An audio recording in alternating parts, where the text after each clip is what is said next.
StarCraft 2's co-op mode is probably the best thing that happened to the RTS genre, and probably also the last good thing that Blizzard will ever do for it. Because co-op allows even the casual audience to enjoy all aspects of the RTS genre, without having to enter the highly competitive area that's PvP, allowing a way bigger audience to form around the game.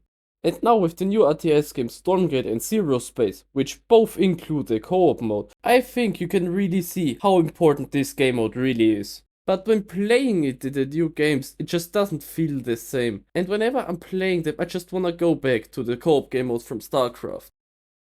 And in this video I just wanna discuss why I think that's the case, what things should be improved or changed, and what things are actually done better. But first, I think it's important to talk about the game mode in StarCraft, what it is and how it actually works. The co-op game mode puts you and one ally into a mission that can either be randomly chosen or chosen by you.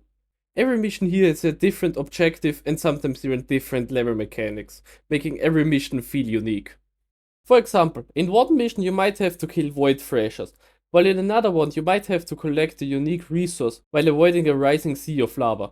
Additionally, every time you play a mission, the opposing faction and the tactics they use is randomized, meaning that in one match you could be facing an all-grounds army, while in another one you could be facing a lot of air. This makes it that on higher difficulties you have to adapt your approach to the mission, as not every tactic is always going to work. The missions themselves mostly play like campaign missions but with an ally, which makes sense considering most co-op missions are adapted from them. But the by far most unique aspect of co-op is how the factions work. Because in co-op you don't have access to the base 3 factions, instead you have commanders, which work more or less like sub-factions. The differences can be seen in the unit pool and the mechanics each commander uses. For example, Jim Raynor isn't able to build units like the Thor or the Reapers, but he is able to produce units like the Medics, who aren't even in the base Terran faction. Additionally, he has the ability to call in the Hyperion for a short time. On the other hand, Swan doesn't have access to any of the biological units, but he does have access to units like the Wraith or the Science Vessel. Additionally, he also starts every mission with the Dragon Laser Drill build. These unique mechanics can range from simply having a hero, like with Kerrigan, to having an entire zombie army which auto-aim moves to a certain location, like with Stukov. Through this, every commander feels unique and doesn't just feel like a slightly altered version of the base faction. And I personally do think that this is one of the main reasons why co-op stays so fun for such a long time. Especially since many of these bonuses, like for example Stukov's zombie army, just allow you to fulfill power fantasies. There is also a permanent progression system for co-op, the commander levels. Every time you complete a mission, you gain XP for your commander. With enough XP he will level up and give you bonuses like new abilities, upgrades or even units. Every commander has 15 levels, with most of the late game stuff locked behind the later levels. When reaching level 15 you can also reset to level 1 to gain a prestige perk, which will change up how you play your character. Every perk here has one upside and one downside, both having a major impact on how you play. One of Kerrigan's perks, for example, replaces Leaping Strike and Psionic Shift with Kinetic Blast and Crushing Grip, the two abilities she has at the start of Heart of the Swarm. There's also the Mastery system, which gives you even more late game progression post level 15, but since those are just numerical buffs, I won't go too deep into them. Lastly, I wanna talk about monetization, as not every commander is free to play. In StarCraft there are 3 free-to-play commanders, one for each faction. Every other commander needs to be bought for $5. But they can be played even free-to-play, but only till level 5. Afterwards you won't be getting any XP for them anymore. But why do you think the co-op game mode in the other games is so much worse? Well, let's start with Stormgate. Since Stormgate has such a low player count, I won't be trying to get any footage for it for this video. This also means that if something changed recently, I might have missed it, so feel free to correct me in the comments. The most obvious thing to criticize about Stormgate is probably the mission diversity. And I know the game is just in early access, but even for early access I think destroying portals on 4 different maps isn't really good. Since Stormgate doesn't really have a mission select slider, I can't really look through them. But I remember like 6 different missions and 3 of them were destroy portals. But I really do hope that this is just an early access issue that is going to be fixed until the full release, because the missions themselves are actually made pretty well. And I do think that if there were more of them, it wouldn't really get boring at all since the mission objectives feel very differently, even if some of them are somewhat reminding of StarCraft 2's missions.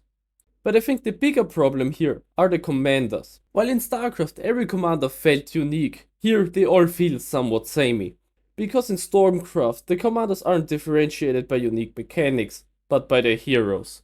In Stormcraft every commander spawns as a hero for you at the start of each game. And while there are other differentiating factors from the vanilla faction, most of them aren't that impactful as it is maybe a change of a top bar ability or an upgraded unit. Making it that it sometimes feels like the hero system from Warcraft 3 would provide more diversity than the commander system.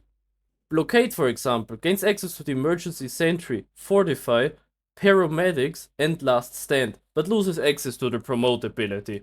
He also replaces the Exo with Guardsman, which actually is a different unit and not just an upgrade, the Lancer with the Crusader, and the Medic with the Combat Medic. Amara, on the other hand, gains the top bar abilities Marked for Death, Raven Sands, Shields Up, Summon Veteran Hoplite, and Squad Revival. She also replaces the Vulcan with the Firestarter, the Lancer with the Hoplite, and the Evac with the Raptor. And while yeah, this makes it that there isn't no difference between the heroes, I personally do think that the difference is too small. And one way StarCraft worked against this, which I think should also be implemented here, is a more limited unit pool. For example, there isn't really a reason for Blockade to have access to something like the Helicarrier, and removing it from his unit pool would force him to focus more on his biological units, which are the units that he actually has unique versions of. And if you did this for every commander, it would be impossible for them to have the same army combinations in the endgame, making it that the gameplay for everyone would feel different. But this also does only work for a limited commander count. They would at some point have to add unique mechanics for them to make them actually feel different.